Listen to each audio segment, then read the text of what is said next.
So first off, I just want to say I love white people.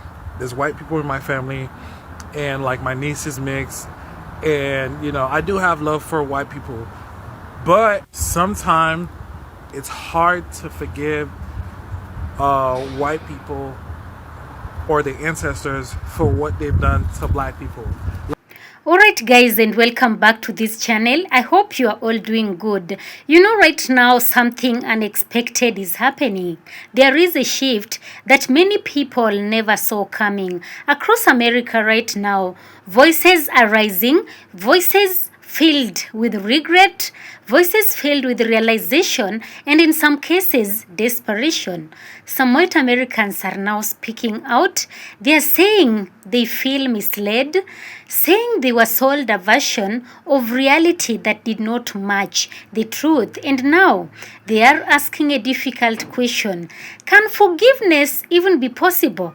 So guys, let's just get into these clips. I'll be coming back with more commentaries, and in case of any thoughts, kindly feel free to let me know in the comment section. Otherwise, stay tuned. I got transferred to an area, Barnesville, Georgia, that was like being thrown back into the 50s of people yelling the N-word at us to get off their lawn, telling us they're gonna get their gun. They still, on Wednesdays, everything was closed until 2 p.m. in honor of the slave trade. During that time, everything would be closed so that people could go to the auction blocks. What? Yeah, and so they still honored that all the way in 2013, and it was because that town was a slave town where they would do, like, the railroad came through it, and that's until 2 p.m. there would be auctions. I was just full on scared for my life, and I learned very quickly, like, to not go to the houses that had any Confederate flag hanging. It was scary, and it was a lot, like, emotionally to deal with. Child, I don't think I'll ever understand why the victim is always the one expected to start the forgiveness process. Because this kumbaya spirit we carrying, it ain't serving us one bit. If you step back for 30 seconds, you'll notice we're the only group expected to forgive people who never made amends. There's never been an apology for slavery, for Jim Crow, for redlining, for mass incarceration. Like I'm talking about Emmett Till, Nat Turner, Martin Luther King. It's hard, and slavery. It's hard to like move forward when there's so much things in the past.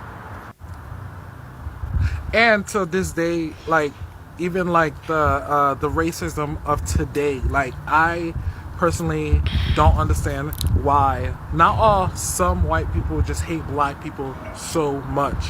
I will never understand it, and it's hard to forgive and forget. It's hard. I know I'm not the only black person that feel that way. Sometimes it's hard to forgive and forget what the predecessors of the past done, the damage they done, the psychological abuse and mental abuse of what white people have done to black people. It's Thursday evening. The rest of the world is never going to forgive us for this. The rest of the world is never, ever going to forgive the United States of America for re-electing a man who everybody who voted for him knew was a convicted felon, an adjudicated rapist, a fraudster, 34 felony counts, convicted for trying to improperly influence the 2016 election. He tried to overturn the 2020 election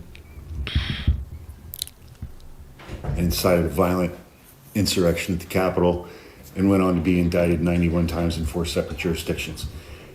And the mouth-breathing, fart-huffing dipshits in this country, 77 million of them, re-elected him as president of the United States. And now he is on the cusp of destroying. For the medical experiments, for the killings, for the lynchings, for the disrespect, for the gaslighting, for the war on drugs, baby, I could go on and on for days. Nothing, not even what we're seeing today. No apology. Wigging them would degrade women on camera, tell reporters to shut up, little piggy, and keep it moving. No remorse, no repair.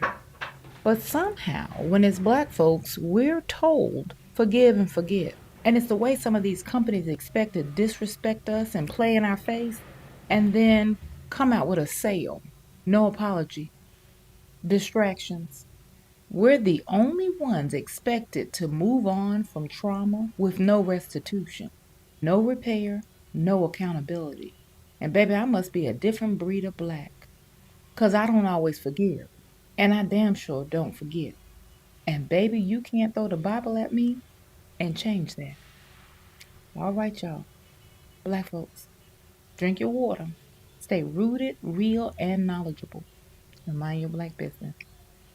Happy Black History 365. And I'll see you next. There are some things that we need to talk about.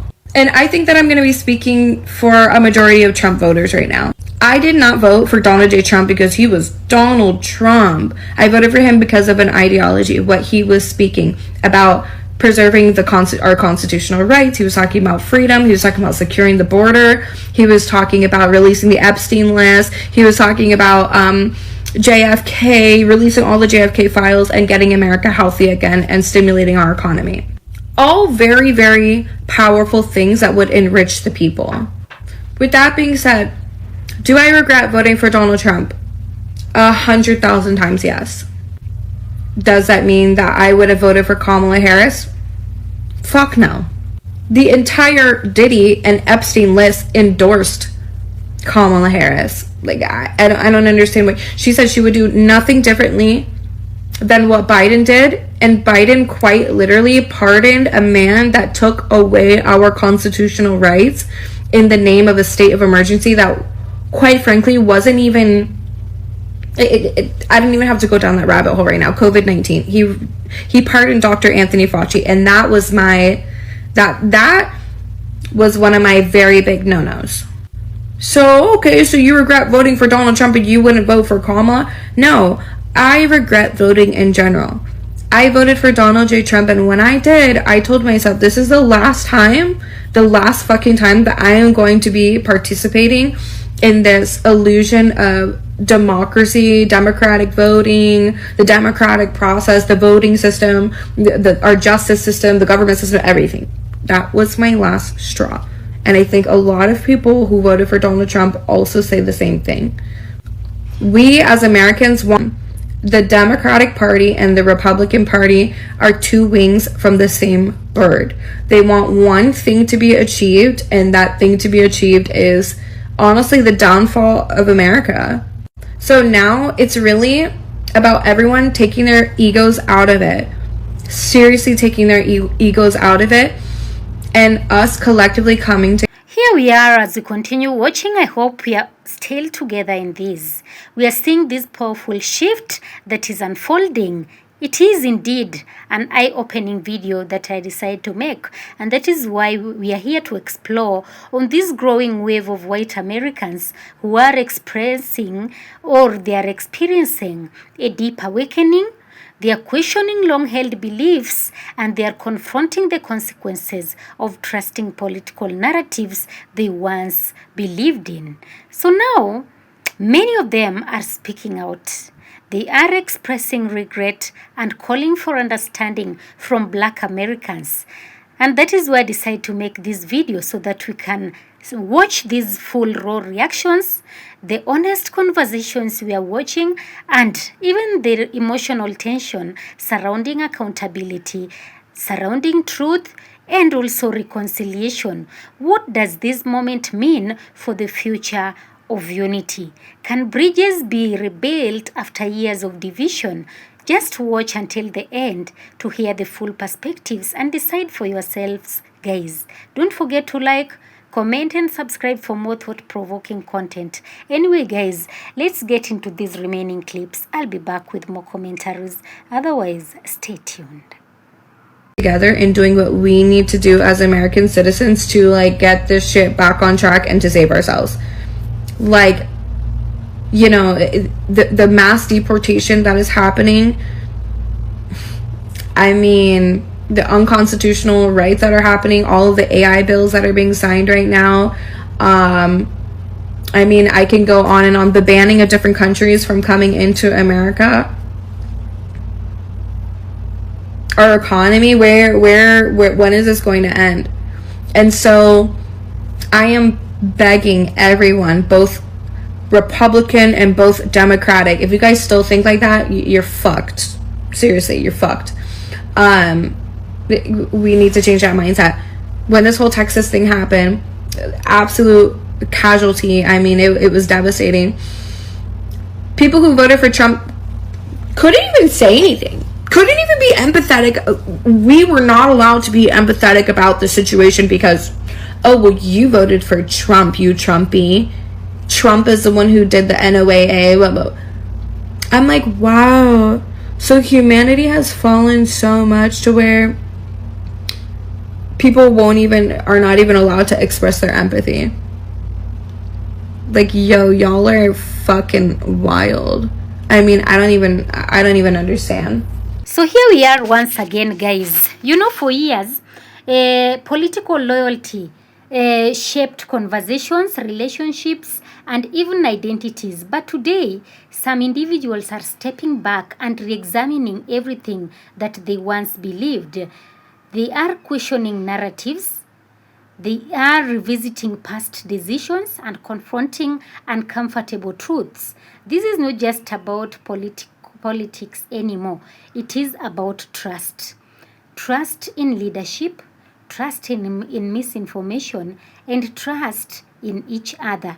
And in interviews, in comment sections, even while I was perusing through the social media, and also in public discussions, a pattern is starting to emerge. People are admitting, they are saying, we did not see the full picture. We did not ask enough questions. We trusted too easily. There is a growing sense of regret, not just about choices made, but more about the impact those choices may have had on others. Yes, and for some, that realization hits hard because it forces a deeper reflection on how those beliefs may have affected Black communities for years. So now the conversation is shifting again. Yes, it's shifting. Some are openly asking for forgiveness, not just quietly, but publicly. They are reaching out. They're trying to start conversations, hoping to rebuild something that feels broken. But you know, forgiveness is not simple, it is not automatic, and it's not odd. For many Black Americans, the question is not just about words, it is about actions. What has changed? What will be different going forward? And reactions to this awakening are mixed. Some people welcome the shift, seeing it as a step towards understanding. Others remain skeptical, and they are asking, why now? What caused this change? And can it be trusted? Because history has shown that some moments like these or moments like this can fade just as quickly as they appear. And for those who have lived through repeated cycles of promises and disappointment, caution is natural. Yes. So what does this moment really mean? Is this a genuine turning point or just another phase in a long, complicated history? One thing is clear. And let me tell you, conversations are happening that weren't happening before.